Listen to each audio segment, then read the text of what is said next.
Welcome. Good to be with you today, and we're glad that you continue to be a part of these meditations. As you know, we're now in the season of Advent, and we're coming up on the second Sunday of Advent.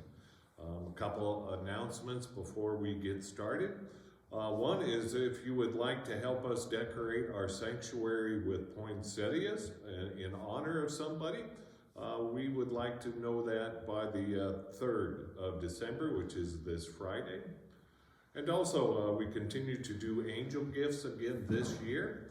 We're doing them a little bit different. We're just asking for your money so you don't have to go out and buy gifts or wrap them. And we would like those checks in the office by this Friday as well.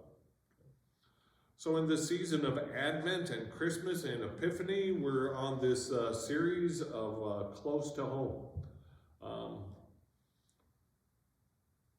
This week we're talking about laying the foundation of a home. We all know that the home is only as strong as the foundation on what it sits. So what is the foundation that we lay?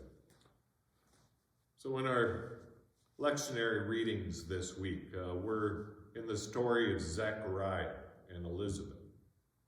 I don't know if you remember the story of Zechariah or not, but one day he goes to the temple as he is a priest, and it's his turn to be in the temple and take care of things.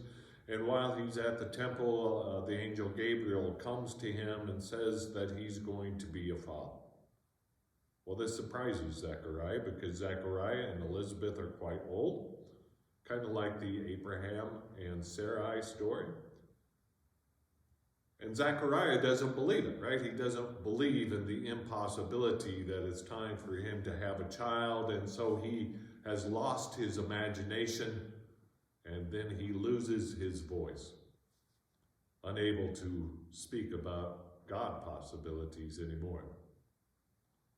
But indeed, Elizabeth does get pregnant. And they do have a child, and the reading we'll have this Sunday is starts verse 21, I think, in the first chapter of Luke, and it's what we call the Benedictus, where Zechariah returns or brings back his voice. His voice is now present as well as his imagination, and he sings praises to God. Well, part of what happens in this Benedictus as he names John the Baptist, just names him John, not John the Baptist, but as he names John, he lays this foundation for John, this foundation of grace and love that he will raise John in, and John will fulfill later on. So what is the foundation that we give others? I don't know if you've ever heard this thing called a self-fulfilling prophecy. Sometimes what we tell ourselves is what we turn into. Right? If we don't have a great love for ourselves, we don't have a great love for others. If we don't extend grace to ourselves, we don't extend grace well to others. This foundation that Zechariah gives us, a foundation that the church is asked to give to others. This foundation of love, this foundation of acceptance, this foundation of security and comfort, this foundation of calling.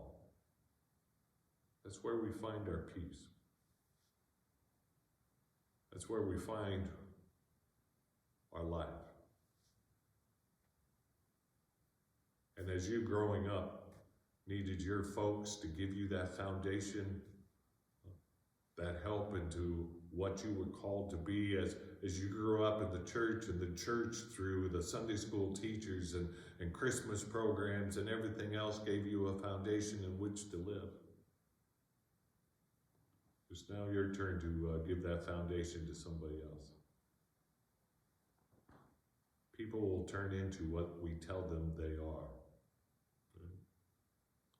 If we tell them they're not loved, if we tell them that they're not accepted, that's what they're going to turn into. But if we can give them a strong foundation, that they know that they belong and that they are indeed enough into God's eyes, that they can indeed live into the impossibilities that God gives us. So the question this week, what foundations are you laying for others? What is the foundation that you rest on? And where do you find your peace? We'll see you next week.